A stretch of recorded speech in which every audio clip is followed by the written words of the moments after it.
Hello, Guardians. Welcome back to Tower Casuals, the Destiny podcast. I'm one of your hosts, Corey Deerigan. Alongside me, as always, the Telesto coding, the raid pin swagging, the exotic book reading, lore archivist himself, Josh Finney. Hi, Corey. Hi, Josh. How was your vacation? It was good for the most part. We got rained on, but it was good. It was good. We were there during the tropical storm / category 1 hurricane / I'm not sure. It was just really windy and really rainy, and we were inside. But yeah, it was good, man. It was good. It looked like a very relaxing vacation from the pictures I saw. Jealous of all the sandwiches. Yeah, dude. Gotta tell you. First of all, before we get to the sandwich talk, Josh, Guardians of the Galaxy, best ride at Disney. Is it better than Rise of the Resistance? Yes. Ooh, I don't know if I believe you. No, yes it is. I think it is. It's awesome. It's awesome. I think you're full of it, but okay. We will settle this when I go in February. We'll settle this. Yeah, but I mean, I think you're a bigger Star Wars fan than I am. Like, not that. Yeah, no, that's pretty undeniable. Yeah, I think. So like, I think at this point it's just probably like a. Corey, preference. I openly weeped on Rise of the Resistance. Yeah, that ride is. There were actual tears in my eyes. God, dude, that ride though, Rise of the Resistance though, man, what an experience, dude. That whole thing, just. I mean, like, okay, so like, it's every like couple of years, Disney will have a ride and it's like amazing, and then Universal goes and does something that's like just as good, if not better, right? Mm-hmm.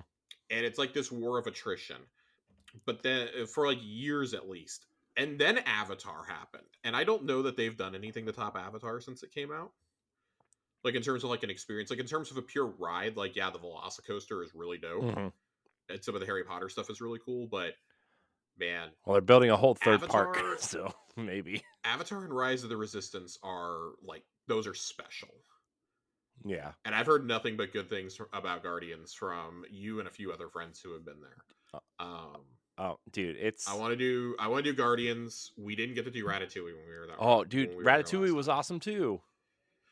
And it's looking like Tron might be open when we go. Yeah, it's going to be close. It's going to be real close. If it's open, it's going to be like the week it's opening. Yeah. I really hope that Tron is, but at the same time, I'm like, I kind of hope it's not, just so I have an excuse to come back sooner. Yeah. My girlfriend has bought tickets to go to Disneyland next summer with her sister and a few friends, and I'm really, really jealous because I don't want to go with them, but I do want to go do all the Avengers stuff. Mm-hmm. And I'm very upset that they will be there and they are not going to do the Tower of Terror Guardians version. What? Why? Because none of them like rides that drop. Oh, man. Yeah, so I'm really bummed out that they're not going to do that. I'm like, so all you're going to do is Spider-Man? She's like, no, because I'm the only one who cares about that. I was like, why are you going then? Dude, I have to say... I'm sending her with a shopping list because they are going to go to Universal and go to Super Nintendo World. Ooh. And I'm sending her with a shopping list and an extra suit. No joke. I'm actually buying her another suitcase for Christmas for this vacation. So that she can just fill it up with Nintendo stuff and bring it home for me. Maybe I'll like hawk some of the stuff off to Ed for like 3 times the price. Kidding. I love you, Ed. I don't know if you listen to this. I love you. I don't know if he does. I will set up a Nintendo I don't know, eBay shop or something. Y'all get ready. I don't have to go to Japan for this shit now. Yeah. That's coming to Universal Orlando too, right?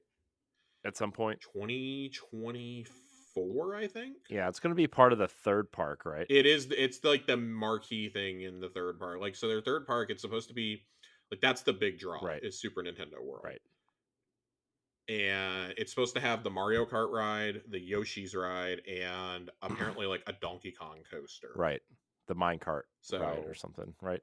Something. I don't know. I'm like, oh, cool. Have fun with that. Live Donkey Konga competitions or bust. Right. Guess we'll find out. Would you ever want like a Destiny ride in a theme park? Man, I don't know. What would you even do? Sparrow Racing League. Yeah, but wouldn't that just be Tron? essentially. Yeah, but with Nolan North and Glint talking to you. Yeah, I guess. What if you could get Lance Reddick narrating Sparrow Racing League? Would you not take that? I mean, yeah. What if But you could meet Commander Zavala? I mean, that would be kind of weird. I don't know, man. I don't. That'd be Mm, great. Bring it on, man. It's just the Blue Man Group with additional prosthetics. That's all it is. I guess, but man, I don't know. I don't know. There's something weird about video games and theme parks for me, I Would guess. you want to see an animatronic Oryx? Yeah, that'd be cool. Okay. Yeah. Yeah. I want like a Rise of the Resistance ride, but for King's Fall. That could be really cool. I really hope that they would advertise it as "Come ride the Wall of Dicks." Bah. What if your cart was just one of the dicks from the wall? Jesus Christ. Jesus Christ. Well, we'll have to watch and see if Sony decides to make a theme park down the line. I'm glad my wife just walked past me as I said that, and I don't know what's going through her mind, but she didn't stop. So What if your vehicle was one of the dicks? Oh man, Corey mentioned before we get into it, I talked about it last week. I finally got my raid seal in for Vow of the Disciple, and this is really cool. I'm going to turn my light on, so if you're watching on YouTube, you can see it. The box is really nice, and God, there's such a bad glare because I'm holding it so close. But it's the Vow of the Symbol, Vow of the Symbol, Vow of the Disciple symbol, and then inside. Very nice, very green pin that has the symbol for the raid in the middle, and then there are 6 ships up at the top and the raid symbol at the bottom. They're doing these for the raids in the dungeons now, so I'm very excited for that. It's yet something else for me to spend my hard-earned cash on. yeah, We all know I'm a slut for pins. you are. So You're a pin slut. and then I got my volume 1 of the Exotic Collection. We both This did. is the weirdest book. It's hard to hold. It's hard to put on a shelf. It's really nice inside, but it's a challenge, man. Yeah. It's a challenge to hold this thing. It's a challenge to put it on a shelf. I'm gonna have to like display this, which I'm not a big fan of doing with books. Yeah, I don't know what I'm gonna do. I don't know where it's gonna live at on my shelf/desk. Yeah, I don't know what's gonna happen with it, but I tried putting it on the shelf, and like at least 40% of the book was hanging off the side, and I'm like, oh man, if I like don't get it all the way on there, that thing's definitely gonna fall off in the middle of the night. I feel like it's just gonna lay sideways on top of my lore books. Dude, it might be too long to do that. Yeah, it's true. Yeah, the weight balance might not be there. But irregardless, it is a really nice book. I just was taken aback by it's half the height that I thought it was going to be. Yeah, which I'm not a big fan of. Yeah, Josh, I got something in my eye. Yes. I did. I told you before we started recording, but I did have 10 Earl of sandwiches on this vacation. Jesus Christ. We made it to the sandwich casuals portion of the show tonight. Sandwich casuals. Let me tell you. The top 3 sandwiches you had while you were there, Corey. Top 3. I enjoyed so I got the Chipotle chicken avocado for the first time. Ooh. And that's a special sandwich, Josh. I mean, it's no Hawaiian barbecue, but yeah, but see, I didn't have the option for Hawaiian barbecue because I know. And also I know. Also, I was also very disappointed because I forgot that they don't have the wedges anymore and they're tots now. Ugh. Dude, nobody wants tots over wedges. No. Especially Earl's wedges. Earl's wedges were like crispy and delicious. They were so good. Well, so the last time I had them, when we went last fall, my wedges were actually kind of burned. Huh. I was not a fan. I was rather upset. Oh. Nobody likes burned wedges. Nobody likes burned wedges, my friend. No. Let's see. Number 2, Josh. 2, I think, would be I'm going to go with the best BLT, Josh.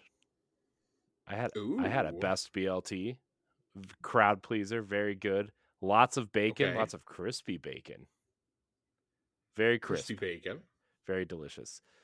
And then Josh, I have to say, the original, Josh, the original. The Earl's Club. No, the original, the roast beef, the original. Oh, the roast beef. Yeah, Got you. Got you. yeah. I did have two clubs because the club is the club. It's amazing. The club is great. But man, dude, that first original I had, perfect. Melted cheese, the roast beef, the horseradish sauce, hot. He took the roast beef. Yeah, yeah. I also had a ham and cheese and a club, and then I bought a bunch of sandwiches to take back to the room too, Josh. Because if we're gonna Well, be yeah, I reined mean, you in, had to get the provisions.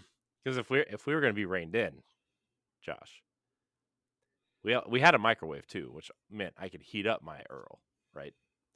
Right. So I wasn't gonna be stuck Did with you cafeteria did you food. have a spicy chicken waffle sandwich for me I did while you were not, there? because the day I was gonna eat it, we did not get to go to the parks. I know. I'm quite upset. I'm quite upset about the spicy chicken waffle situation, Josh. Very I upset. would be too. Very, very upset. But you know what I did have, Josh? I did What'd have you a have? Ronto wrap and 4 cups of blue milk.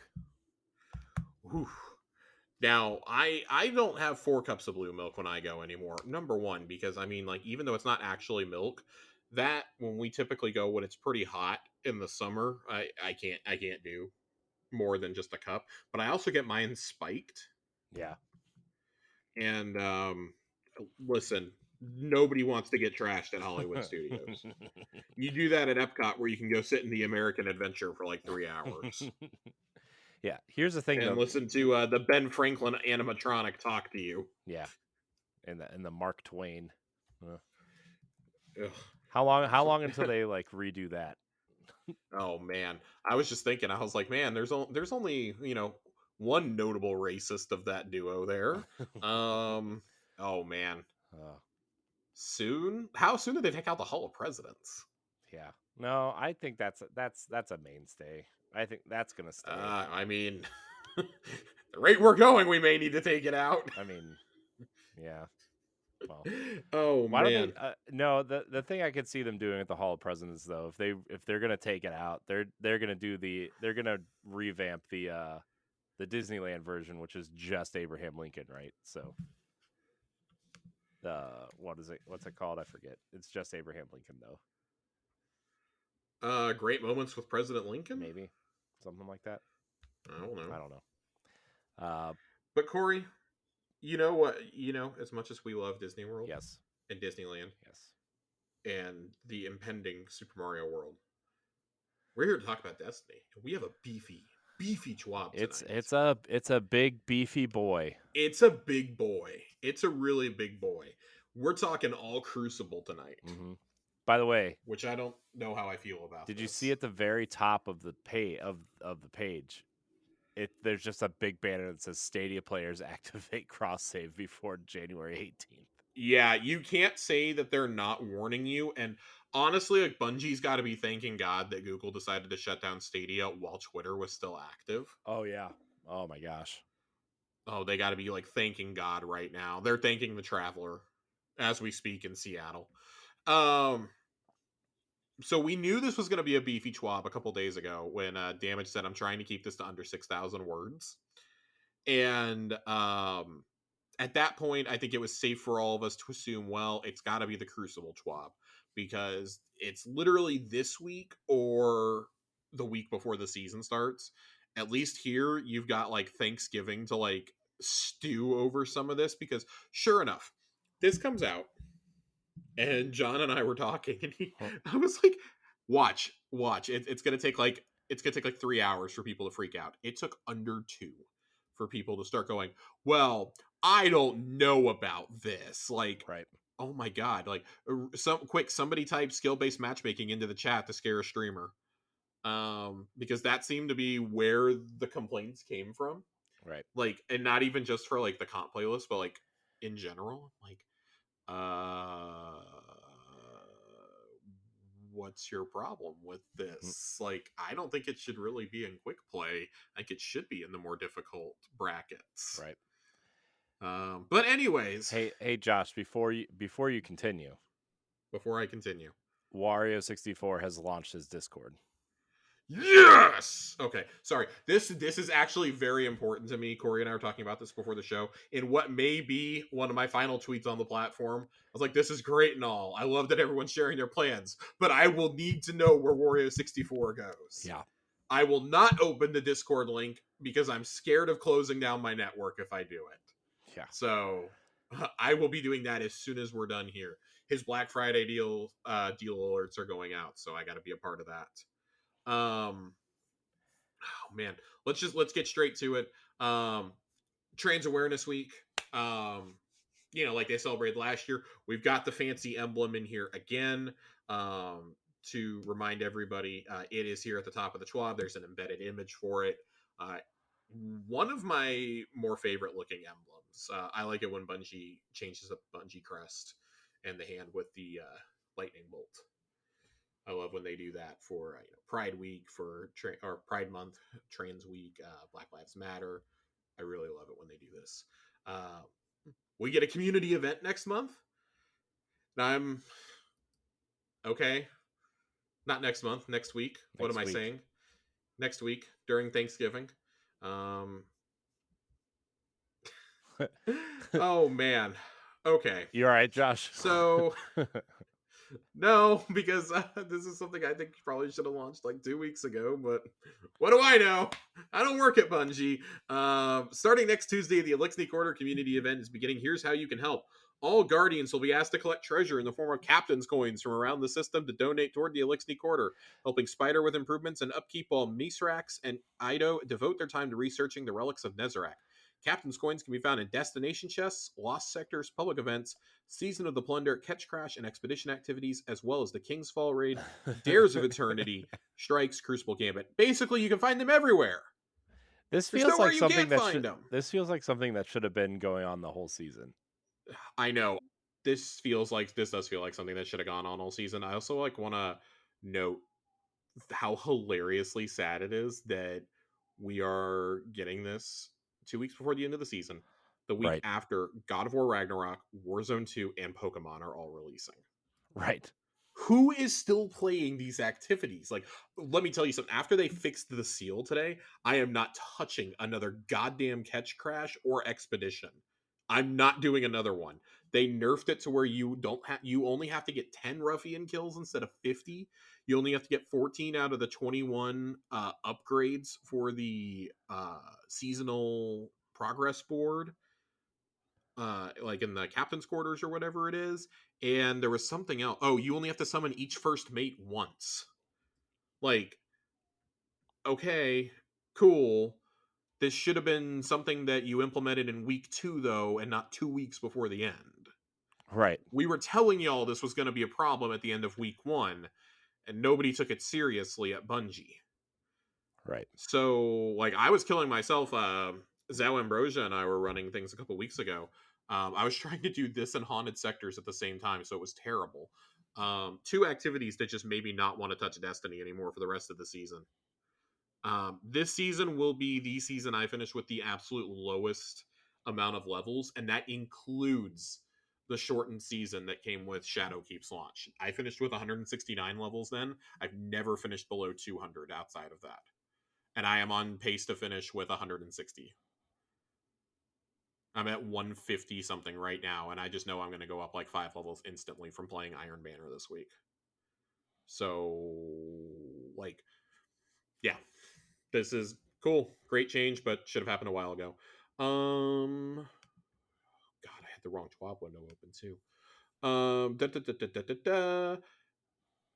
Community as a whole will pool their treasure together to help Misrax and Spider improve the Elixir Quarter, receiving global community earned rewards and special Elixir thank you gifts along the way.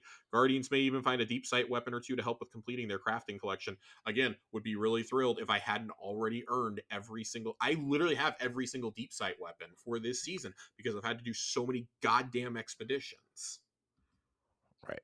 I keep getting them. Like, I finally have gotten them all, even the weapons I don't care about. Community event only lasts for 2 weeks. Tell your friends, assemble a fire team, track down the treasure. Yeah, I'm not doing that. Um, I'm very curious to see how this progresses and what the community rewards are. Yeah, it's Um, gonna be. Mm, I can't imagine it being like I bet anything it's a super ghost and aggressive. an emblem and a sparrow. Well, I mean, they've already said that we're getting a personal donations track with an emblem, upgrade materials, and a ghost shell. So I don't know what else you can like give me. Give me some A bright dust. sparrow and a ship. Give me some bright dust, man. Give me like 5,000 bright dust. You and That your would get bright me into dust. this. That would get me in this. Give me a special like armor ornament or something. Yeah. Just frustrating. Speaking of the title updates are next. We've already talked about that. And you only have to earn eight of the 9 triumphs to get the seal now as well. Again, these are all changes that should have happened earlier on in the season. I want to say one of the designers is not. It's one of the things I'm going to miss about Twitter is one of the designers for the rituals team. I think it was talking about this earlier, saying that these are things that they're taking into consideration, and that like they probably should have been checking out earlier on in the season, and like they've got to like take all this into account going forward and whatnot. I'm trying to find the exact tweet because I think Damage retweeted it. Yeah, here we go.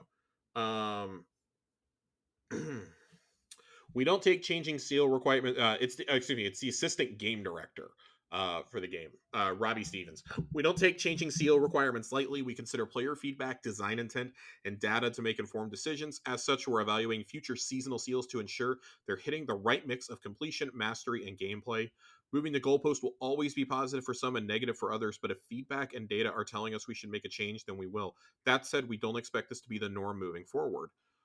I think it's important to that they recognize this because John and I talked about this last week. There was a really grindy triumph last season as well, which was do 50 tier 3 nightmare containments, and those take about 10 minutes each.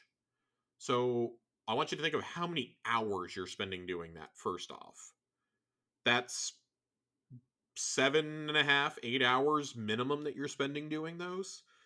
And like that's not a lot of time in the scheme of things for most of us when we look at our Destiny playtime. But that's a lot to do one activity that is repetitive, that does not change at all except for the final boss. Right. And it's exhausting. There's no way to speed it up, and that's God willing. Every one of your runs makes it to tier 3. I mean, there were some that would fizzle out at tier 2. People were having trouble loading into instances because people would load in and immediately leave it if it wasn't already on tier 3. And there's so many things that you have to take into consideration with something like that. And it was like when I saw that you had to do the ruffians, and then I realized like they were on the invisible timer. There's no way to guarantee that they spawn. It was bad. It's just like, oh my god, like this is the worst. I almost didn't go for the seal because of that once I realized how grindy it was.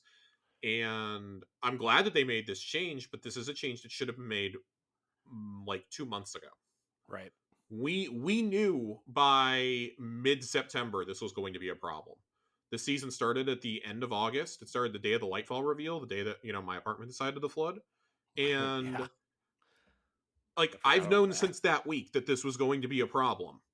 And we've complained about it. And I literally I don't know how you can say that you had to wait for the data. You had the data 8 weeks ago that this was a disaster. People were already talking about sabotaging their own fire teams to get this done. And it's just that's not fun. Like you have to hold up everyone. You have to make this take even longer. And there's nothing that's fun about doing that. It's just I hope when they say they're reevaluating future seals, like, man, hate to break it to you, you're probably gonna have to do this again. You say you don't want to, but you're probably gonna have to. And this kind of comes back to my philosophy of I think the seasonal seals should be the easiest ones to earn. Right. Your seasonal seals should be those, and the events should be super easy. Everyone should be able to earn it. I do think like maybe for the seasonal ones, throw it in like, hey, you need to go do one run of the master activity or something. When Robbie talks about mastery, I think that shows mastery more than killing 50 fucking ruffians. Do Right. a master catch crash. And I know that's going to be hard for some people because some people don't like the LFG. They like to play solo. Like, I don't know what to tell you. but that would show mastery of an activity. Why have the master version there as an option if you're not going to require it for anything? Right. We talked about needing to evolve, the seasonal structure as a whole, and like the board that you pick up your stuff on throughout the season. Something else I would say is I think like if these and the events are like if the event seals are your super easy ones, that like anyone can get those. This probably should be another like half a step up. Then I think beyond that, you have your ones for rituals. So like Dredgen, Deadeye, the Crucible Seal that we're going to talk about later tonight, Iron Banner. I think those should be your next step up. And then up at your top should be your, or not even the top, like the next step up from that, your seals for the expansions, your gumshoes, and things like that. And at the very top should be your dungeon and raid seals, your thought stealers, your disciple slayers, descendants, things like that. Like those should be like your pinnacle seals, or like one that's related to like Trials of Osiris, your flawless seal. Those should be like your pinnacle seals. Like the best of the best get those. And I think like if you adapt a philosophy like that going forward, that probably impacts your player base a little bit more positively because everyone kind of knows where they fit then. And let's be honest, like not everyone is trying to slay out for those raid titles. Like those are like when you see someone with that, you're like, oh shit, this person's really good. They evoke what a title is supposed to mean. I see somebody with a seasonal title, even I walk around with my Undying title still from that very first season. I don't get that oh shit feeling when I see people like that. I say oh shit when I see them having one of the OG seals like Wayfarer or Chronicler or something like that, or I see them with one of the raid ones because I know how much work went into something like that. So all that being said, I'm happy they're changing the seal. Should not have taken until 2 weeks before the end. Right. Any thoughts on that, Corey? Before we just zip right along. No, nothing I haven't already said. All right, let's do it. Crucible. This is the bulk of the show tonight, ladies and gentlemen. We're not going to read the TLDR because we're breaking down the entire thing here. I'll only go back up to that for clarification if we need it. Player experience goals. So they have 5 different things here. Casual Crucible, which is defined by quick play, rotators, and labs. Find a fair game, make friends, stay as long as you're having fun. Real life comparison, pick up games at the gym. I don't know if any of us go to the gym, though. So, Iron Banner, week-long celebration of PvP and Destiny that draws in everyone. Real life comparison, you're at a block party. Don't know if I'd call it that, but okay. Trials of Osiris, prove your skill and build against worthy rivals. High stakes pro-am tournaments. Ranked play, fair matches, measure yourself, grow as you see and feel, and stakes are always high. Real life comparison, local recreational leagues, and then of course private match, game night with friends. Don't think I need to explain private matches to anybody. So with that being said, here are the updates that we're looking at. Starting in season 19, the Crucible will have the following options on the Crucible screen. Quick Play 6v6. This is now a playlist that features both Control and Clash. Uses loose skill-based matchmaking. Weekly Rotator 6v6 / free-for-all. Rotates weekly between Momentum Control, Mayhem, Scorched, Rift, and Rumble. Uses purely connection-based matchmaking. So nothing's changing there. Comp and Freelance 3v3. Here we go. This is now a playlist, randomly picking Survival, Rift, and Showdown. That's gonna make a lot of people mad. Yeah. This is where the crack started to show, because 3v3 Rift, I personally can dig it. There are a lot of teams. There are a lot of people out there not happy about this one. Uses pretty purely. Nope. I was about to read the wrong thing. These modes showcase a variety of playstyles designed to show how good you really are. Uses a new skill-based matchmaking setting built using concepts we developed for loose skill-based, but are tightened to match you more closely against opponents of your skill. Crucible Labs. During Season 19, Labs will show 3v3 Rift with asymmetrical maps. Labs has a stacking 25% reputation booster and uses connection-based matchmaking.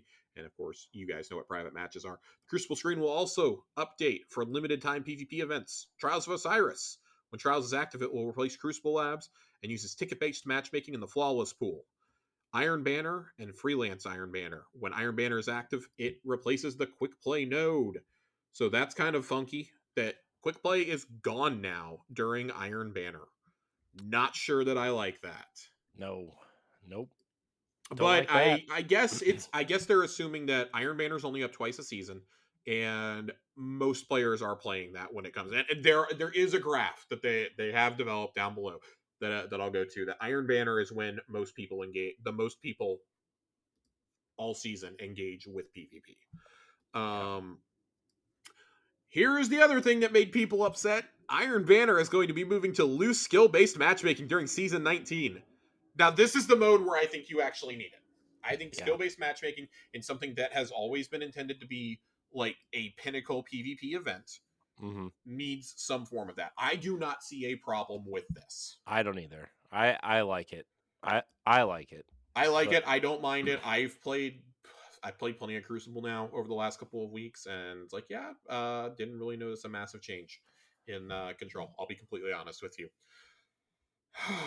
Let's talk about player populations. For example, Iron Banner. Average population is high, and playtime per player is high. Control, average population high, playtime per player medium. Trials, it's inverse. Average population medium, playtime is high though. Survival medium, medium, and then it just kind of drops off a cliff after that. All the rotators kind of vary. Mayhem and Momentum have high populations but low playtime. People are clearly going in there to do their 3 matches and be done. Elim, medium to low, and then low. Scorched, Clash, Rumble, and Showdown all either vary or have low on both. And I'll tell you right now, when I see that it's Scorched, I don't go in there. I don't usually go in for Clash either. Now that Clash is going to be part of Quick Play, sure, fine. I would make the argument that Momentum Control should probably be in that playlist as well in Quick Play. I think if you had that Control and Clash, you would have kind of like the perfect mixture of all three. Maybe you could get to a point where Zone Control can be part of it too. And then you can have your rotators. It will allow for more varied stuff in the rotators too. You could bring in things like Eruption and have like wacky modes like that in your rotators. Um, so yeah, that's a lot of what's in the key takeaways.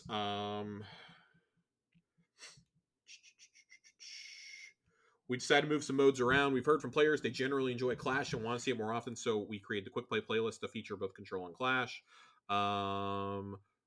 Rumble is moving to the weekly rotators. So, I mean, I'll be ignoring the rotators that week, and I have a feeling most of us will be living in Quick Play. Elim will be unique to Trials of Osiris or private match if players want to practice, and Showdown has been moved to the competitive division to give some variety as players climb new divisions. But let's talk Crucible rewards. Let's talk the big guns. We're busting Let's it out. do it. Say hello to the new Crucible seal, Glorious.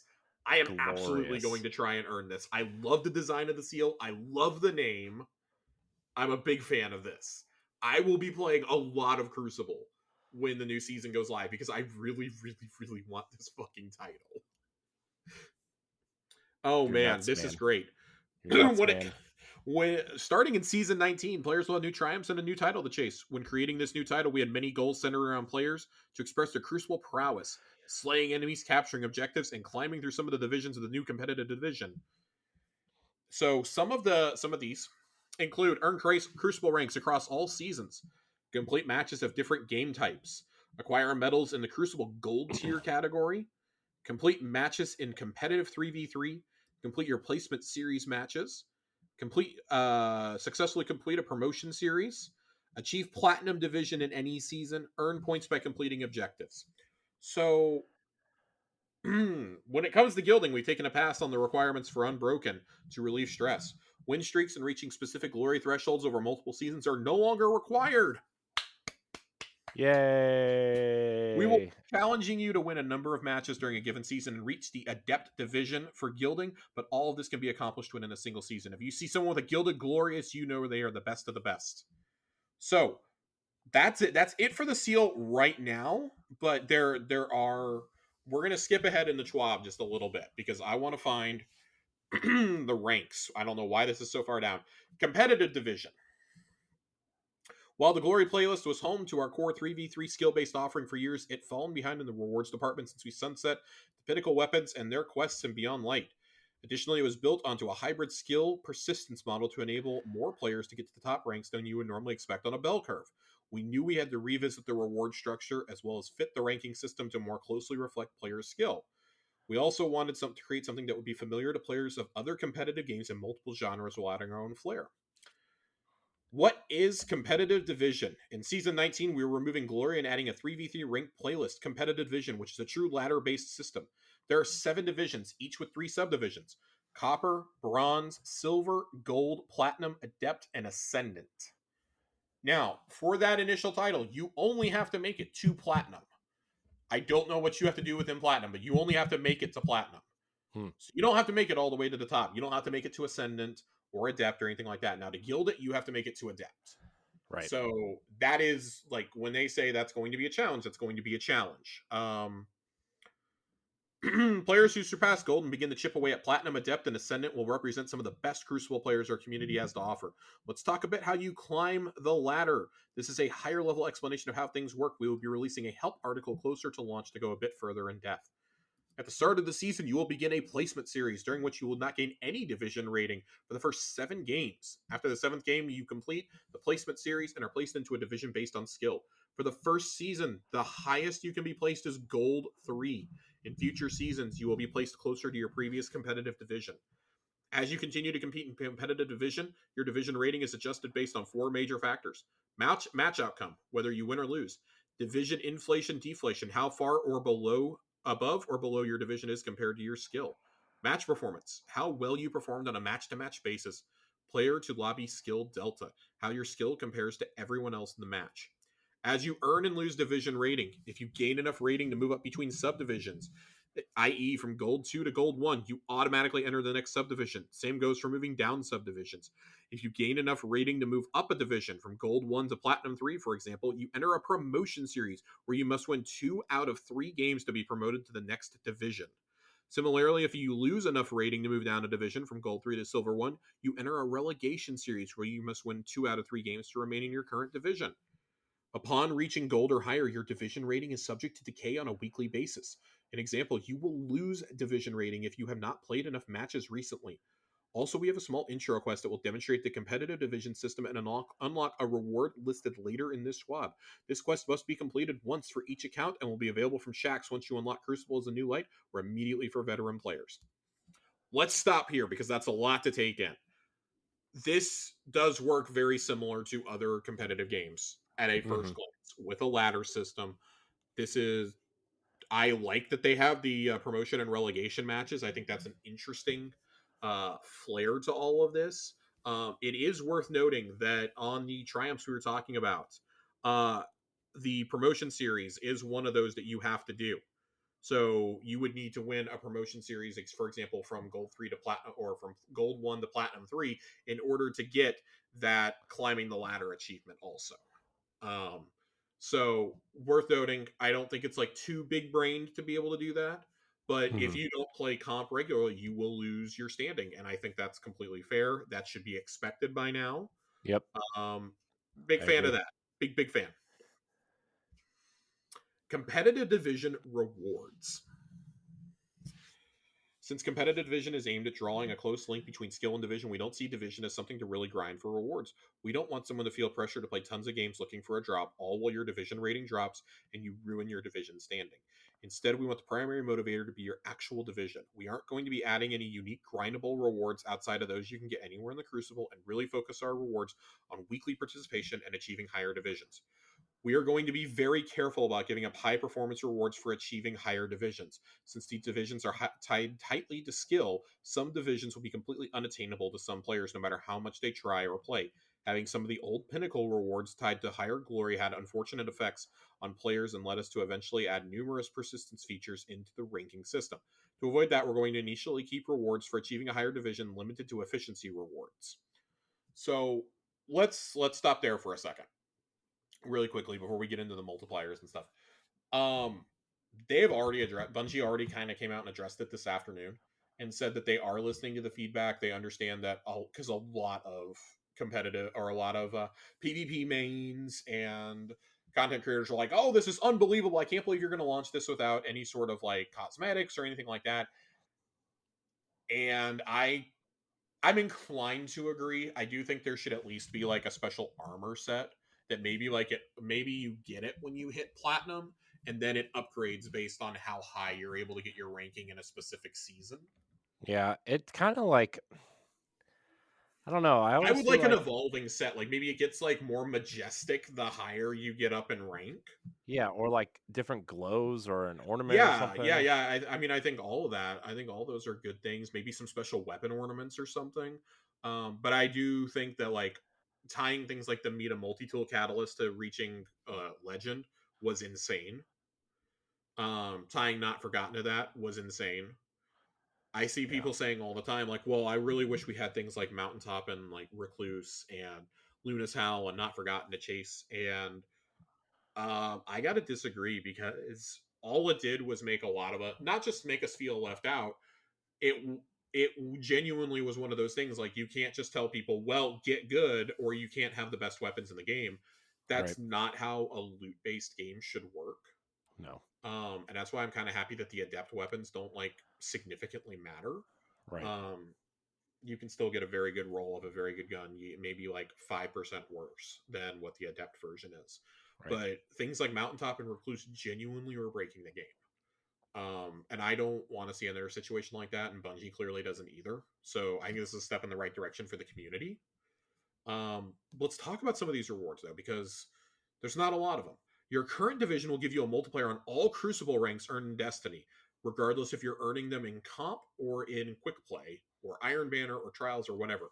Copper and Bronze 1.0, Silver 1.1, Gold 1.2, 1.3, 1.4, 1.5. So even if you aren't great at PvP, jumping into comp and earning and keeping your rank up will help you earn Crucible rewards 10 to 20% faster now.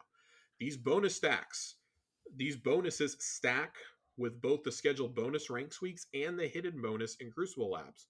As a note, we are reducing bonus week Crucible rank multipliers from 2.0 to 1.5 in Season 19. It's to reduce the weight to need for bonus ranks week to get the most out of your Crucible playtime. With the added bonuses provided by divisions, 95% of players will be earning more reputation over the course of the season than what's currently available. I'm okay with this. Totally cool with it. Meta Multi-Tool Catalyst is now a rare drop on any win in the Crucible. Finally! Right, After 5 years, finally. right. One of the Guess I'll best bust that bad boy back out. one of the best rewards you can get from comp is right there in the name. Your competitive division, which you have earned throughout the season, lets you know where you actually sit in the hierarchy of players better than KDA, win percentage, or a third party ELO ranking ever could. But that's not all. For our weekly participation rewards mentioned above, we're bringing an old fan favorite back. That's right, Rose is back for competitive division. Rose was originally a legendary hand cannon earned during the Lumina Exotic Quest. It has a long history in Destiny, in which it was corrupted, then redeemed. It now returns with random rolls and an updated perk pool. Hybrid. It fires like a 140 hand cannon, but allows you to move like a 150 and has stats that blend the two. Its perk list is built from popular consistency perks designed to highlight 3v3 play. Random rolled grips instead of an origin trait. But how do you earn it? When you complete your competitive division intro quest once per character, you will get a drop with the perk selection Rose originally had. After the intro quest, you'll have a character based weekly competitive division challenge to earn another role. And that's it. Competitive division, earn one roll a week per character. If you change this every season, that will be huge for keeping the player base up, at least in the early weeks, I think. Yeah. Oh yeah. Say you could win them there, and then you would be able to focus this at Shaxx the next Right. season or something. Would be massive. Would Hmm. be, and we're gonna talk about Shaxx focusing. We're gonna go back in the Schwab in a little bit, but Yeah. that would be massive, Huge. massive, This massive, would be massive. huge. I'm not huge on Rose. I'm not huge on hand cannons, but I know a lot of people have been asking for this. I Yeah, have but had I mean, I've you had could do 3 this with. people message me today alone about this gun coming back. Yeah, I mean, you could switch the weapon every season. You know, I mean, it doesn't Yeah. have to be a hand cannon every season, right? Or this weapon, right? I mean, No, but I understand that they would want it something that would be highlighted in a mhm. 3v3 play style for that kind of Yeah, weapon. So maybe one season it's a hand cannon, maybe one season it's an SMG, maybe it's a sniper. Um, there's a lot of stuff. There's a lot of stuff you could do here. And I mean, hey, maybe that sustains you for like a year or so while you try to figure out, like other rewards to do. Yeah. Heck, if you're going to keep Rose in, I would love if you added a special ornament for it next season or something. Right. Maybe like there's a special ornament for when you get to those Adept or Ascendant tiers. I think that would be cool. I'd rather see that put into the game than another fucking emblem. Right. Future rewards update. In seasons post Lightfall, we are expecting to get further cosmetic rewards for competitive divisions. So there we go. We are still working out the details of what you can earn, when you can start earning them, and how you earn them. Expect more discussion after Lightfall launches. I'm not inspired by that. I don't think that we should be waiting until Lightfall to discuss this, but I get that they want to have a season of data under their belt. I think it sounds worse than it actually is, because in my mind I'm like, Lightfall is next year. Lightfall is 3 months away. We're 3 months and like a change away from it. Right. So, like, by the time we do our next show, the next show that we do, we will be exactly 3 months out.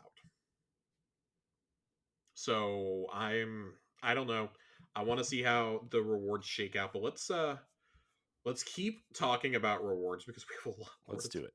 We have a lot more to talk about. Oh boy, I did not bring a drink in with me either tonight. Oh no. I do not have a drink on my desk. Do you need to go get a drink? Do I need to entertain people for 30 power seconds? through. I'm going to power through. Engram focusing at local Shaxx, which we've been asking for. Crucible Engrams. Of course, we already know how the Gambit Engrams work, so I don't need to sit here and explain it to you. Crucible gear focusing. It'll be 1 Crucible Engram, 10,000 Glimmer, 50 Legendary Shards. I do believe that this is being changed going forward, however. For both this and Gambit, they are reducing the cost to focus Engrams at vendors, because they realize, like we've all been saying, it's absolutely bonkers. Yeah. Crucible Engrams do not need to be claimed in order to be spent on focusing. Individual pieces of gear must have been acquired at least once prior to being available for focusing. Crucible Armor, available for focusing in Season 19, is the Clutch Extol set, which is the set that's currently available in game. Right. Weapons available for focusing include Stars in Shadow, the Keening, Frozen Orbit, Survivor's Epitaph, Sorrow's Verse, Crisis Inverted, Riptide, and Out of Bounds. Of course, just like Gambit, brand new Crucible weapons are only available as drops during their introductory season, and then are available for focusing the following season. So there's a nice screenshot here showing us what Shaxx's inventory will now look like on the decoding page, just like Saint 14. Yep. Here we go. Shaxx is using a new Engram system that lets us use the Engram stored directly on the vendor for focusing, rather than needing to pull it into your Engram inventory. This change is more convenient for you and lets us more easily shift the main cost burden from lots of legendary shards and glimmer to multiple Engrams. So that's a little interesting. While the current costs are similar to Gambit's, expect a larger focusing rebalancing pass, read lower glimmer and legendary shard cost, with Lightfall, as well as all the ritual vendors converted over into this new system. A wallet item showing you all the various Engram counts will be available in Season 20. So you have to redeem various Engrams. Makes sense. Yeah. And that makes a lot of sense for legacy focusing that we're talking about now. Yay! We're looking at ways for players to earn older Crucible armor sets through focusing in Season 20 when Lightfall launches. We've previously announced legacy focusing for Trials, Nightfall, and Iron Banner, and this applies to armor sets as well. If you've been asking for the return of the Exile armor set or eyeballing older Iron Banner, we're looking forward to having those available. Finally! Nobody has to listen to me complain about not having that one Trials chest piece anymore. I know, I'm so excited. Finally! I'm really excited for something we're going to talk about later about Iron Banner, though. Oh my god, I'm so excited. I know. This was the biggest piece of news for me. I can finally get that goddamn chest piece after years of knowing I missed out on my one opportunity to get it. And I will be able to get it. I am ecstatic for this. Oh, I'm so happy. Older gear, just to even like, especially with transmog, like, it's insane that it took us this long to get here. I know. Oh my gosh, I'm so excited. Very happy, everybody. I might actually play some Iron Banner and Trials now, more than just like a week and a half to realize that I suck at it. I'm jacked. Josh is very happy. If you're not watching the video version, I encourage you to watch the video version and see Josh's smile. It's so big. It is big. I'm so excited. I'm so excited. But let's talk Iron Banner, Corey. The Let's do last it. big thing we have to get to Yep. in this Schwab is Iron Banner. Hmm. Introducing Iron Banner Fortress. Back in Season of the Haunted, Saladin reestablished the Iron Banner as a twice a season PvP celebration for everyone. Can we please get this up to 3 weeks again? This is like unacceptable. I know. Oh, actually, this is not the last thing. I have something even more egregious that we have to talk about after this. Oh no. Uh, Eruption has been a lot of fun this season. I am really bummed it was only here twice, and then it's seemingly not even showing up next season at all. It needs to be in the rotators like today. Take Team Scorched out and put Eruption in. In Iron Banner Fortress, the core gameplay is capturing and holding zones. If that sounds like zone control, you'd be right. The real fun begins when Keitel gets involved. But we'll leave some of this for you to experience firsthand when Iron Banner Fortress launches January 3rd, 2023. Some of you may be dying to cap a hill. There are, in this image, Cabal turrets Hmm. on the zone. Neat. This looks bonkers and bananas. I'm very excited for it. We all wondered how long it was going to take Keitel to get involved. Alas, though, we are not getting Cabal themed armor this year. Instead, some of the things that we can expect to get in season 19. Few returning Iron Banner weapons not seen since the early days of Destiny 2. If auto rifles or slug shotguns are your thing, Saladin is something special for you. Updated with random rolls, fresh perks from the last few seasons, and the Iron Banner trait. We're looking forward to seeing what rolls you chase, but that's not all. It's been about a year since our last armor refresh. Thank you. We know it's been awful. We've seen some wonderful themes throughout the years, inspirations drawn from ages past, focusing on the looks of a true warrior. But this year we'll be returning to some fan favorite sets coming from the era of a Taken King. Hmm. All I have to say about this set, now I can finally stop seeing you motherfuckers ask for this on every single tweet from the Bungie accounts. I'm just saying I'm very excited for this. I could not give less of a shit about this set. I am thrilled for every one of you who wants this set so badly. It's the only Titan set that looks cool. I'm very happy for everybody who is happy about this. I personally do not like this set. I personally do not care. That's also because I had to look at it for like 3 or 4 years in Destiny 1. It is probably the best hunter cloak in the game. I will concede to that. Wearing the wolf pelt is pretty great. Yeah. So that's fine. Cool. Uh, I'm very happy for all of you who have seen this. Um, oh man. Okay. You guys can come read about fire team based matchmaking. I think you understand what that means. Um, Proving connections at the high end, quitter suspensions. Y'all can read all that. Trials of Osiris. Oh my god. We're almost done. We've got 2 sections left. Trials of Osiris. While Season 19 has much of its focus on general Crucible playlist matchmaking and the introduction of the competitive division, we do have upkeep planned for Trials. For starters, we're following tradition with 2 new weapon rewards for players to hunt. Whether you're hungry for a base model or the Fabled Adept variant, we have a new machine gun and a new 140 hand cannon. Perhaps what is with the fucking LMGs? Yeah. God. This is where I'd show you an example image of the Saint 14 vendor screen, but we don't want to spoil any gear icon watermarks for the new season just yet. Well, that's a little spicy. Additionally, we're looking to add fire team based matchmaking into trials in the future. By introducing these matchmaking changes into the playlist, we're looking to provide a larger sense of fairness for smaller fire teams and eliminate the need for the freelance node. Solos can match solos or fill-ins for teams of duos. Fire teams of 3 will match fire teams of 3. While we will not have changes to the flawless pool for season 19, we are working on a new paradigm that removes the flawless pool but still provides protection for players working to earn trials rep rewards. Expect more information later in season 19. Our goal is to have a trials lab during season 20. Let's stop here for so let's pause for a second. Pause. This highlights why we need a like I don't know, passage of perseverance or something in this game. Um if you're going to do things like this, I don't think that you should be punished because you can't make it to the lighthouse. I think the lighthouse is just such an inherently useless thing most of the time now that I don't think there's any harm in, hey, you win 12 matches across your whole weekend and we'll give you an adept weapon for free. But you can only earn one per week and you can't go buy another one from the vendor. I think that would be fair. Um or at least guarantee you the weapon if you can win 7 games or 7 matches of any kind during the week during trials. If you did those two things and took out the flawless pool, I would not complain about it. I'll be Yeah. honest. Keep the cosmetic rewards and stuff for making it to the lighthouse. The special emblems, and maybe start like we were saying about comp. Hey, maybe introduce a few weapon ornaments or something, specifically for trials weapons. I don't know. Or a couple trials skins, kind of like how we had for Outbreak and the Colony when trials first came back. Why not give us a couple for some of these exotics that get used all the time in comp?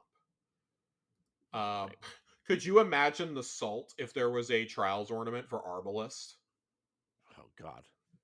or for Lawrence Driver? Like, I think you could genuinely do some fun things with this. And, well, okay, maybe not fun, maybe triggering, but there are some interesting things you could do here, and I think that those rewards being tied to the flawless pool would be fine.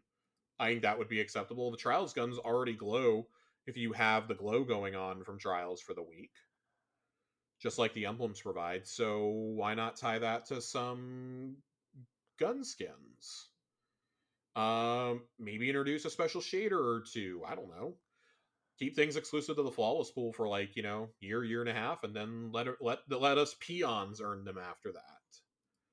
There's Right. got to be something though, because there's got to be some sort of healthy chase for the players who want to grind comp and trials versus the players who we go play trials because there's gear that we have to have in there. I mean, you look at some of the best weapons over the last couple of years. You look at Messenger, you could Shayura's Wrath. I don't think Eye of Soul was ever up there, but oh god, it's on the tip of my tongue and I can't remember it now.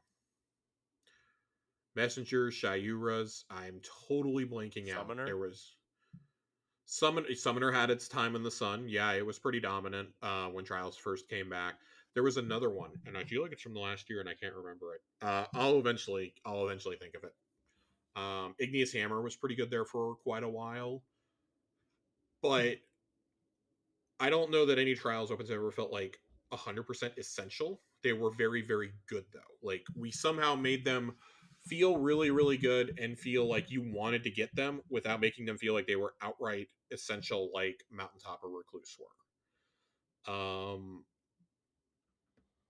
So I think as long as we're not locking guns behind flawless passages and stuff, then we're kind of fine. But I think there should be a way to earn those adept weapons. Yeah, you didn't go flawless, but you still put in some pretty big work, and you can only get one roll, so you really got to make it count. I don't think there's anything wrong with doing something like that down the line. Yeah. But I would argue that needs to be in place fairly soon because we've been asking for it for a while. There are bigger challenges, I think, when it comes to PvP, but that would solve one of the bigger ones, I think, at least with trials. I think if you did that and you got rid of the flawless pool, you would solve two of the biggest complaints that I see from trials fans. But let's talk about the thing that I saved this kind of for last because I've harped on it before, but we have to talk about this again because they're bringing it up themselves. Remember, way back, we hadn't even hit episode 50 yet when we talked about this last, Oh boy. or That for the was a first while time, I ago. guess. It was a very long time ago. It was back the last state of the game that we got, as a matter of fact, February or March of 2021, I want to say, when we got the outline of what they were going to do for the next few Crucible seasons, or for the Crucible seasons for the Witch Queen, that is. Yes, the next few seasons, they said. Where they told us that we were going to get a couple maps back, we were going to get a new map, and they hoped to alternate. This past year, we saw the return of two Destiny 2 maps, Eternity and Vostok, one map from Destiny 1, Cathedral Dusk, and a brand new map set on Savathû Stoneworld, Disjunction. Much of our focus for this year of map content was to give players some larger spaces, lanes for sniping, a bit of range for pulse rifle scouts, and other ranged options. For the coming year, we're going to be bringing back 2 more maps from earlier in Destiny 2, and we've just started production on a brand new map, which we expect to be released in the Year of Lightfall. This is fucking absurd. This is absurd. By the time the final shape rolls around, we will have gotten 2 new maps in 4.5 years. And that is not an exaggeration. Since Shadowkeep, 2 new maps. That is 100% wholly unacceptable. That is absolutely unacceptable. I understand that we've gotten several Destiny 1 maps back during that time frame. I understand that we've brought back a few Destiny 2 maps. And I understand the argument that Bungie has made in the past. I don't know if this pertains to maps or not, but they have said it in regards to weapons and I think in regards to like raids and stuff. So I would assume it's the same here. That creating something brand new costs essentially the same in terms of porting over older content or updating older content. If that is the case, why are we not exclusively making new multiplayer maps? Right. I don't Like, want I to don't understand. I don't Like, want to backseat game dev, but I don't understand. You know, I mean, are multiplayer maps just like really hard to design? Because like, I mean, Halo's having this problem, right? Like, I mean, like, yeah, Halo has been on the struggle bus this year, and I mean, God, like I see Halo players complain, and it's like, man, y'all got like 4 or 5 new maps this year. Try being a Destiny fan. Holy shit! right. Halo's support in terms of PvP looks just fucking incredible compared to this. I Right. don't think that the answer is to like introduce a Forge based mode, but you almost have to wonder at a certain point if a Forge tool would be better. Honestly, like when it was just Bungie by themselves, I was able to defend it slightly and be like, well, it's just them now. They don't have multiple studios like they did during Destiny 1 and during the first couple of years of Destiny 2. I can understand that. And then you can use the excuse of a pandemic.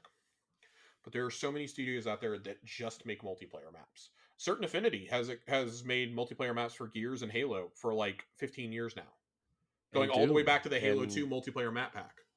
yeah, I mean, man, it's just, Like there, you can't actually make the argument that you can't find somebody to do this. And this is where I'm gonna sound like I'm one of the angry people on Twitter for a second.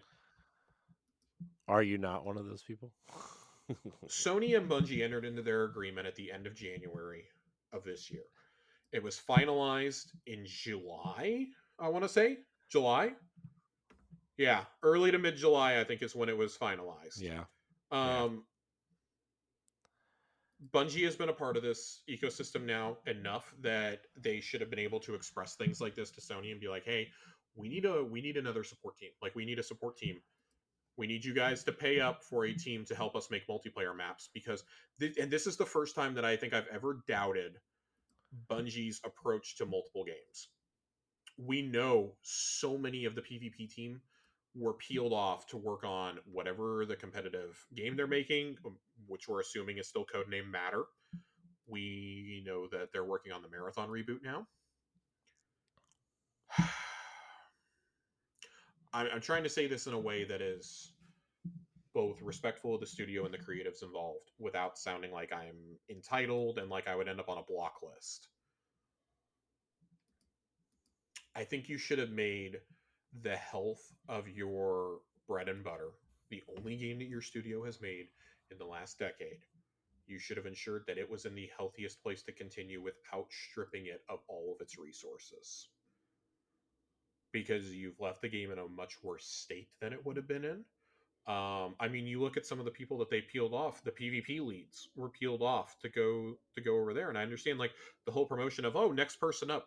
Why not instead of promoting those people into positions at Destiny? Why didn't you let them go work on the new project? I understand like people want to change projects and stuff like that. That's fine. Like that's part of what helps a studio avoid burnout.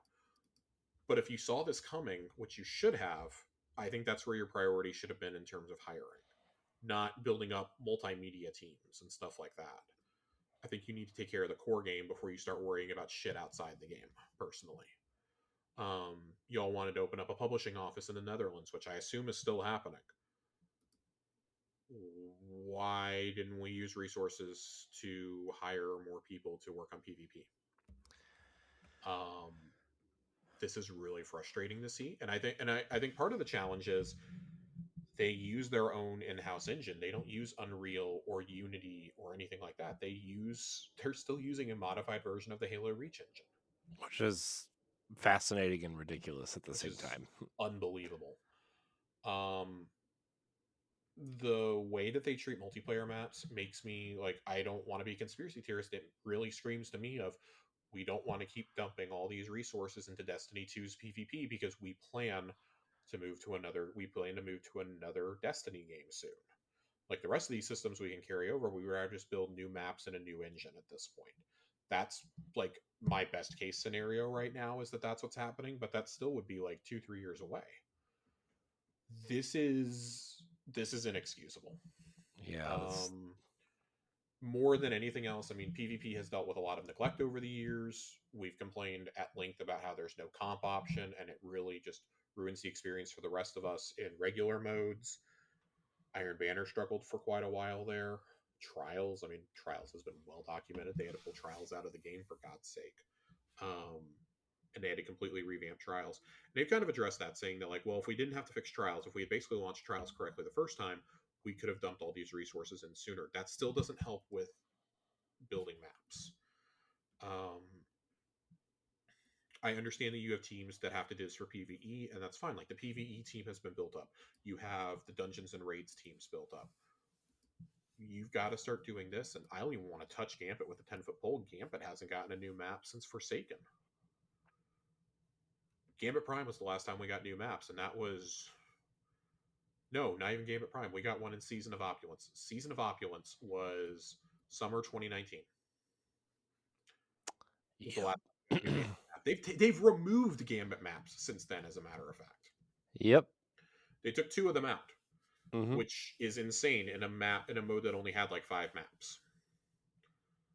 Um, So crazy, man. I don't know what needs to happen, and I don't. Again, like I'm trying really hard not to sound like a backseat game dev, because I don't know how difficult it is to make a multiplayer map. But you're right. You're absolutely correct when you say that this is not just a Destiny problem. This is something that's plagued Halo, and I mean Halo has Forge at least though. Yeah. They have Forge But now. but I mean, And that's going to help. even something like Gears of War, right? Like Gears 5, like they had new maps at launch, but like a lot of their operations were reused maps from the original trilogy, right? I mean, Yeah. I don't So I know in the instance of Gears 5, Certain Affinity was not making maps for them, as far as I know, on that no, game. no, no, no, they weren't. So I'm just I so that's part of your problem, right? You lose some of your main support. And then with 343, some of the studios that were supposed to help them make maps were overseas, and they were much more negatively impacted by COVID than us. Um, and then you take into account that several of them are Eastern European studios, and there's now a war, um, in Ukraine and in Russia and whatnot. That's impacted a lot of those operations. I think my core problem when it comes to Destiny is, you've known this was going to be an issue since you left Activision, and I understand when you're by yourself, you probably can't afford to outsource. But why not make a team dedicated to making you some Crucible arenas? Like, I mean, they employ so many people. How you like you went and made this grandiose promise, and I think you had to say you're going to get a dungeon or a raid every single season. I think a lot of us would have been fine with sitting out a season on a dungeon if it meant that you could put all those people on helping design, at least doing the art for Crucible arenas, and then getting people to program them. I don't know what has to go into this. I don't know how big your team needs to be, but maybe you need to put the competitive game you're making on hold for a little while, and you know come fix this one. Maybe Marathon needs to be put on hold and come fix this one. Like, I don't want to hear about I don't want to hear about a Bungie competitive game if you can't get maps made for the one you're currently expecting people to play right? as your only game. I don't understand for the life of me how that can't happen. We finally got the story team where it needs to be. We finally got PvE mostly where it needs to be. We got to take a pass on seasons now. We're going to take a pass on another pass on seasons before we have gotten more maps, before we fixed Gambit. We're finally fixing Crucible, it seems. At least like the bones will be there for a rework. This will probably be a full like light year project, but this very much feels like, hey, we're building the foundation of what's going to be the next numerical entry. I would not be shocked if it came out in a couple of years that, yeah, we know we said no Destiny 3. We like secretly we're working on it though. And the PvP team has been making Crucible for Destiny 3 for like 3 years. I mean, That that's would not shock me in the least if we get to summer 2024 and that's what comes out. yeah. I would be shocked if in the next year we don't have a Jason Schreier piece talking about a Destiny 3. Yeah, I kind of think I And kind of that think after kind the of final shape, terrifies me. that's kind of what's gonna happen, right? I mean, Yeah. My tune hasn't changed in 18 months. My tune is more than that. God, we're coming up on 2 years. My tune has not changed. This is wholly and completely unacceptable to yeah. only have two brand new maps No, it and to be is. telling It's us a year before it will likely be a full year before we get this map. By the way, yeah. Why do you think? I mean, I guess they probably are. It's just like it's different because it's an ongoing game, but like I don't see as much hate for Destiny PvP as Halo, but I think there's just so much other stuff to do in Destiny that people maybe just aren't as vocal about it, or maybe I'm I just think not. it's because in Destiny, like I think you nailed it. Like it's an ongoing game, and like we have other things to complain about and to do. Like there's raids, there's dungeons, there's the seasonal activities, there's the great story. With Halo, it's you beat the campaign, now you play multiplayer. Mhm. And I think they're kind of grappling with the fact that Halo's never really had this bad of support before when it comes to maps for DLCs. You look at Halo 2, Halo 2 got the multiplayer map pack not even a year in. 9 brand new maps. And that was unheard of at that time for a console game, right? Halo 3 got maps periodically there for, like 2 years, I think. Mhm. I actually don't think the map support is that bad compared to the history of the game. I think it's bad because in today's day and age, you look at how many maps Call of Duty gets in a year, and I think you have to also remember the resources that Activision has devoted to Call of Duty. It's the world's most popular brand. Like it sold over $1 billion worth of copies in 24 hours. Mhm. That's the biggest launch of any game ever, not called Grand Theft Auto 5. Right. So, like, most of the studios that used to help make maps for Destiny now exclusively make them for Call of Duty. I've actually seen people suggest that, oh, well, maybe Bungie should have just stayed with Activision because at least then we would have gotten new multiplayer maps. Like, literally saw somebody say, I know the conditions were bad there for workers and for the company, but we would at least have PvP taken care of. And that is just such a horribly bad take that I can't actually believe that somebody put their name to that on Twitter, regardless of how fast the site's declining. To Right. actually say that out loud is just a fucking wild take.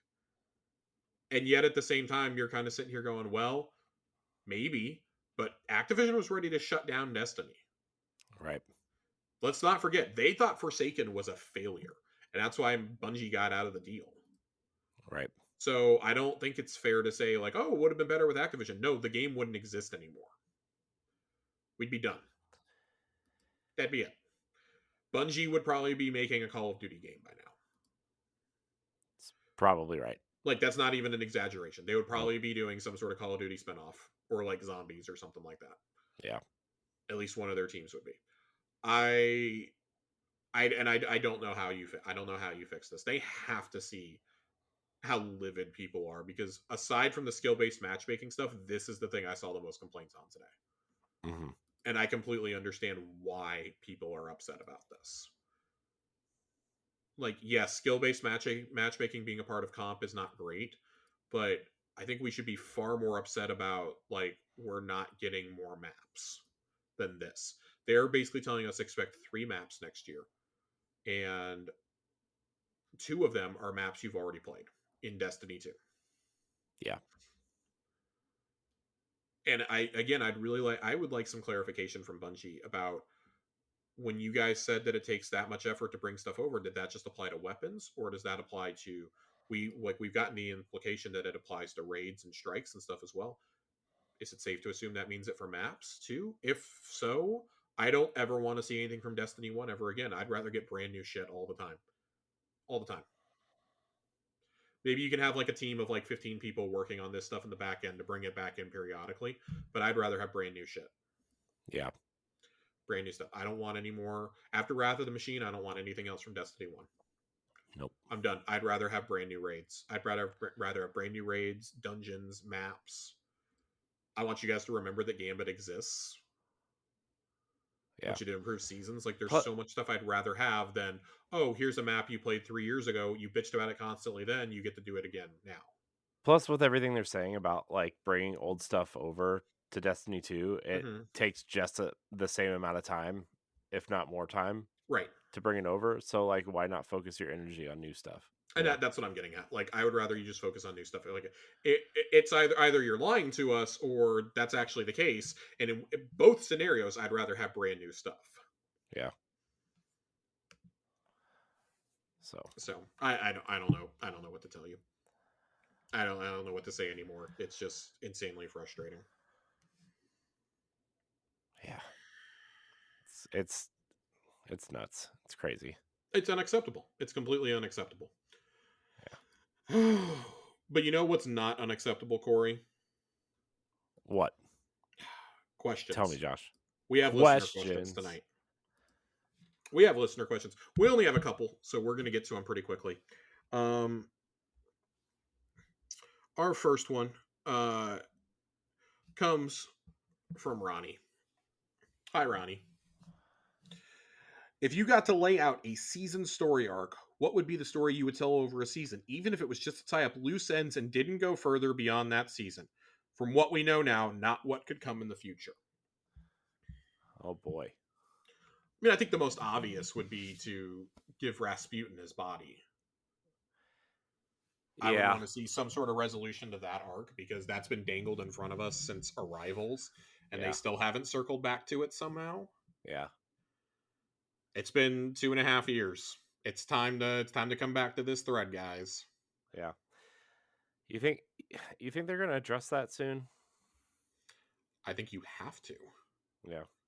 I mean, like Um, within the next like season or 2 or 3, right? Like, I mean, it has to be taken.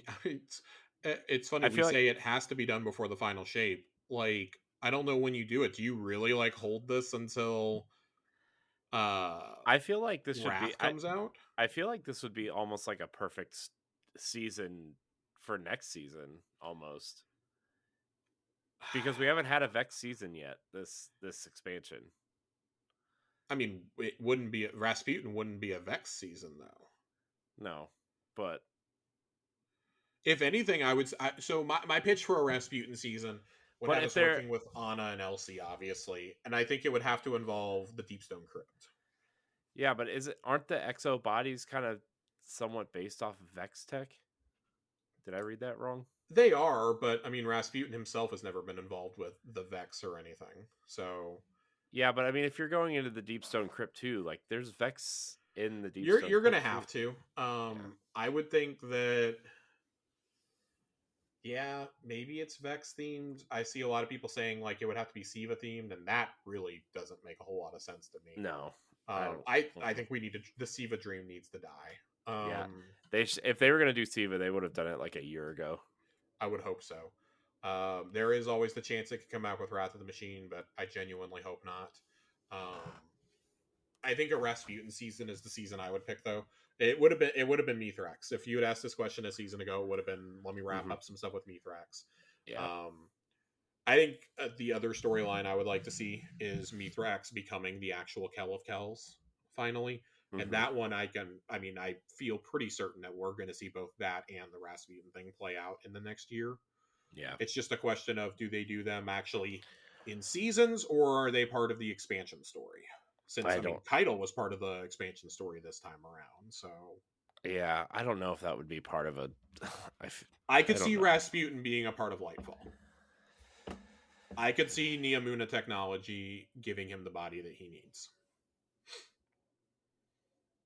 Yeah. Tech that's beyond anything that we have, I could see it happening. We Yeah. know that Anna is basically like inceptioning with his Ingram right now. Right. So can't wait to see how that backfires on us. Mm, mm. That sounds not great. Can't wait to see how they tie Crow into this. Oh boy. Oh boy. That's my answer though. Those are my answers. Give me some resolution with Mithrax becoming the Kel or Rasputin. Yeah. I think those are like the only two like loose ends I really feel like we have to get to like before the final shape. Yeah. We have to No, I agree. establish those. I agree.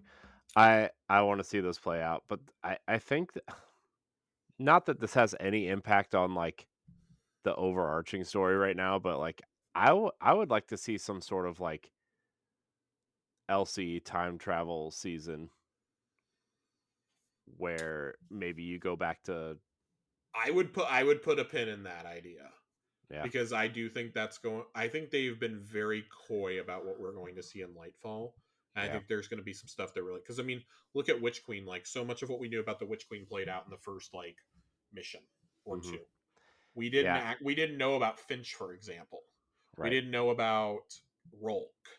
Yeah. Like there's so much you can do, and I'm not buying into any sort of leaks or anything that have come out. I'm not, of course we're not going to discuss those here on the show.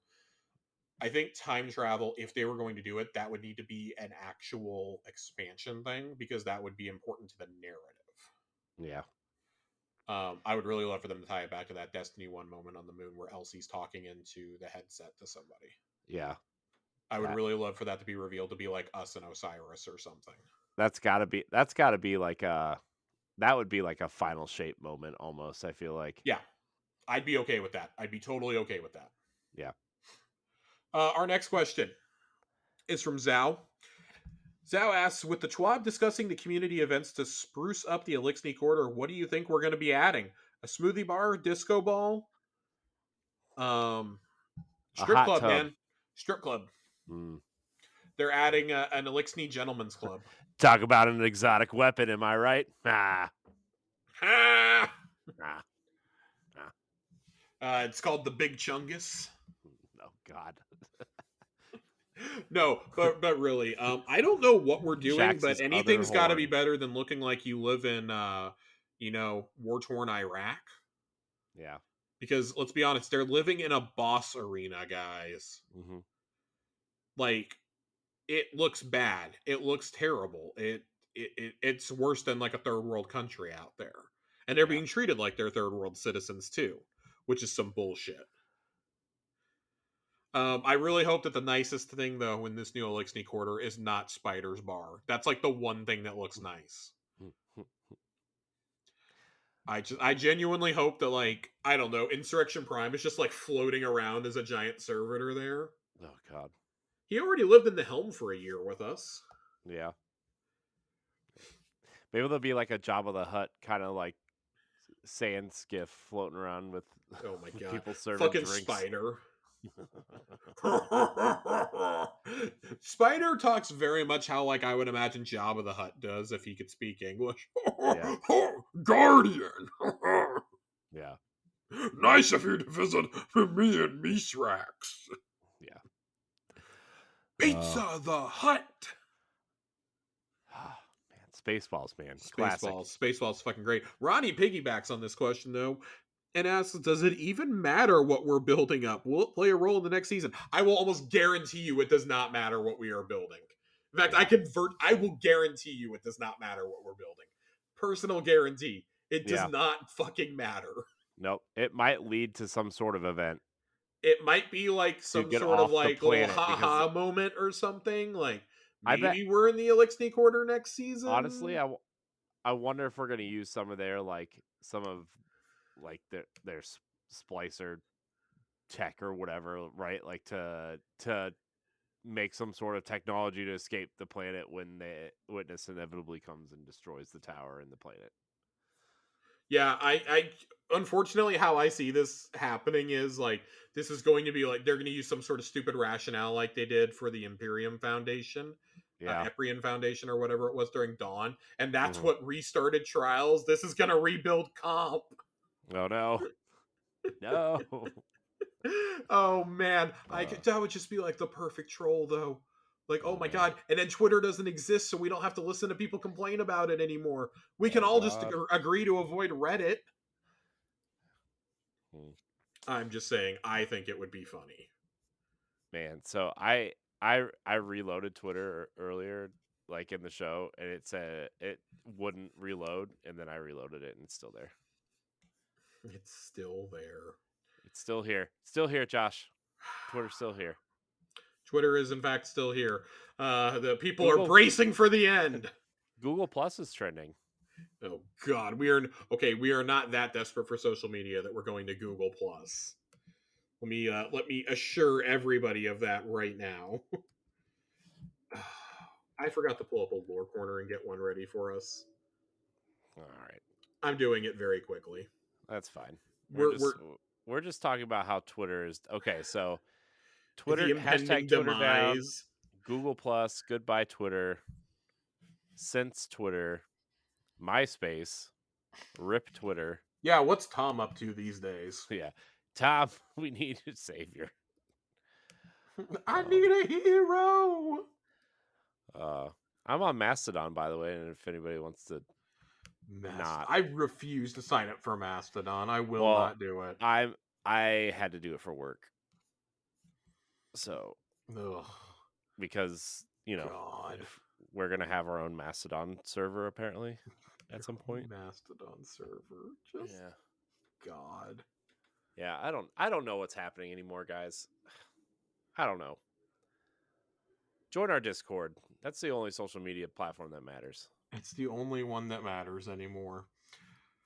Oh boy. And if for some reason you're listening to the show and you're not into Destiny, I also have a personal one you can join. There's nobody in there, but I just created it. So I don't know. Okay, so I think the ship is in game, so I can read from it. If not, well, y'all are finding something out early. Generation Shadow. I don't think we've read from this one yet. I don't think so either. But it's been in the API for like 2 months, so I feel okay reading this. We are where we came from. I will tell you a story of the whirlwind, Ido begins. She speaks with a solemn intensity. The hatchlings often laugh and coo at her stories, but these young are 2 molts past their hatching, and they know that mention of the whirlwind should silence them. The great machine looms above their rooftop gathering, and Ido almost feels like it is listening too. Ido knows many things, but here her wisdom is fragmented. Misrax Kel never spoke of the whirlwind or those who witnessed it. His mother had, but all Ido knows of her is her name, Inax. Misrax was raised in the Great Machine's absence, what came after the whirlwind, and so this is what Ido shares with the young for now. We live in the presence of the Great Machine, she says, but it was not always so. The young know this. Like Ido, they know the cold of Europa. There is a place called Reese. The mothers and fathers of our mothers and fathers were born there. It is where the Elixni came from. The young know this. Like Ido, they do not know the embrace of Reese. The great machine was once above Reese, she says, and as it is now above Earth. The young know this. Like Ido, they know this planet's sky. When it left Reese, the Elixni went to find it. They looked for a very long time, and Ido pauses. She must choose her next words carefully. She must tell the truth. They came to Earth to take it back. But the young do not know this. Unlike Ido, they have not lived long enough to know this sadness. But we share it now, Ido says, with the humans and with the Guardians. Ido knows the unspoken question. The young do not ask it. Instead, they fix their eyes on the great machine, and Ido wonders what they see. I think this kind of is an interesting addendum to the legends and stories that the Elixni have told their youth for generations. We know how they told the legend of the saint and how they considered him a demon essentially. And how, they used to paint his helmet to ward off they thought it would ward off the guardians. I think this is a different kind of tale. Like the youth have always been raised that their crusade to take the traveler back was a noble one.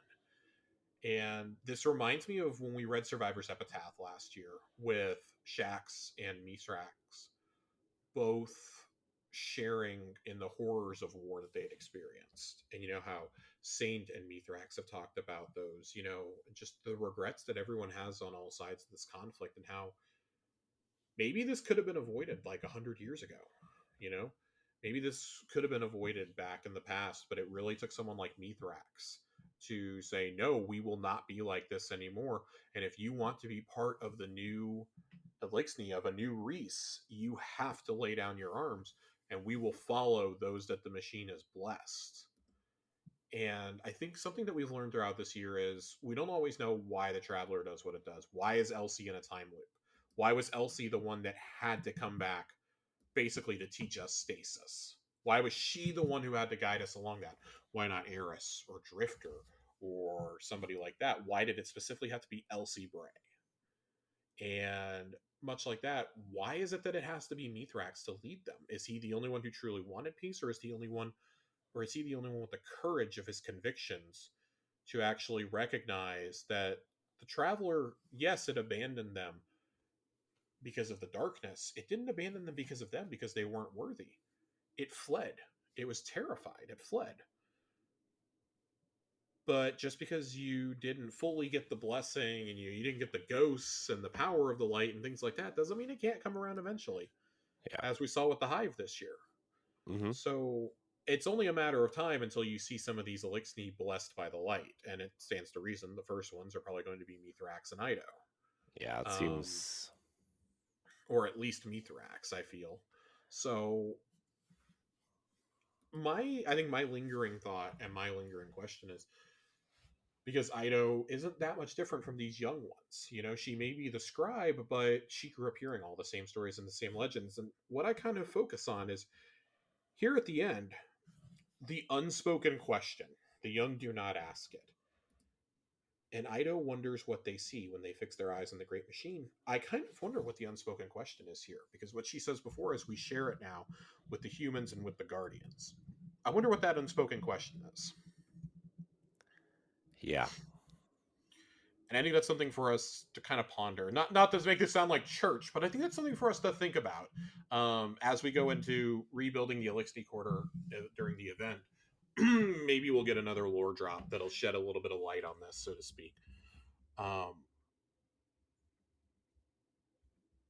there's a lot of questions, I think, that remain both for us, in how does this coexistence work, and do my Elixir friends who are constantly trying to get a soda out of the machine there in the hangar, do they wonder about these same questions or not? Why are there like 4 of them living in the tower and all the rest have to live in the slums? Right. Does Mithrax have like his own hotel room up here or something?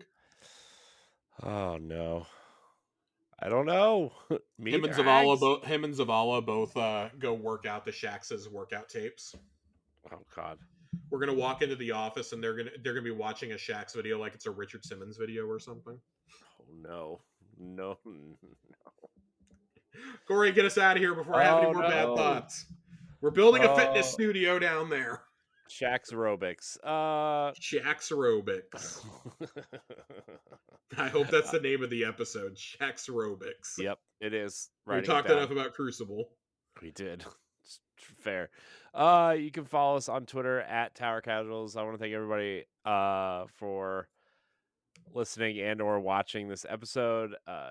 Remember, you can maybe follow us on Twitter at Tower Casuals and on Instagram at Tower Casuals. Join our Discord. I don't know if Twitter is dying or not, but if it is, our Discord is the safe space. Elon's not killing our Discord. So He may take our Twitters, but he'll never take our Discord. it's true. That is Famous true. last words. Yeah. Tomorrow morning we wake up, Elon buys Discord. Oh, no. Oh God. We're gonna have to God. Facebook groups. No. No, I'm going back to Tom. Josh, where can we find you? Well, for right now, you can find me on Twitter at Josh_Finn, 2 N's. Who God knows how long that's going to last. If not, seriously though, the Discord is the place where you can find us. I have it set up to where people in the Discord can message me outside of it. I'm bad about checking my DMs, but hopefully I'll be getting better now that I figured out how to get DM notifications on my phone. Yeah, come hang out with us. Yes. We have a nice community that we're growing there, that a lot of you are a part of. I guess next week we're going to be doing some Master Wellspring runs, trying to wrap up the Gumshoe title for a few of us. Yep. So yeah, should be a good time. Yep. Corey, where can we find you? For now, you can find me on Twitter and Instagram at I am Corey HD. I see a lot of people making Mastodon accounts furiously right now, so I guess you can find me there as well. Uh, I don't know. I don't even know how to use it. So I shan't be participating in Mastodon. That's where I draw the line. you mean Nope, I'm using this to instead of a break my social media addiction. mean who? How are you going to complain about the Mavs, Josh? Oh God, my poor friends who watch sports or who don't watch sports in my girlfriend's shoes are gonna have to listen to me complain about it even more. Oh no. It's all bad, Corey. It's all shit. It's all Yeah, shit right now. it's true. It's true. Anyways, thank you guys for watching and or listening. Subscribe to the YouTube channel. Listen to the show. Leave us 5-star rating on whatever platform you listen on. And we will. Oh, no show next week. It's Yes, Thanksgiving. we're taking a week off for Thanksgiving, so when we So come back, Twitter might really be dead. yeah, yeah. Join the Discord to find out what's going on with the show. Next time on Dragon Ball Z. Oh no. Oh gosh. Get me Get out of me here. out of here. Goodbye, Get everybody. me out. Goodbye.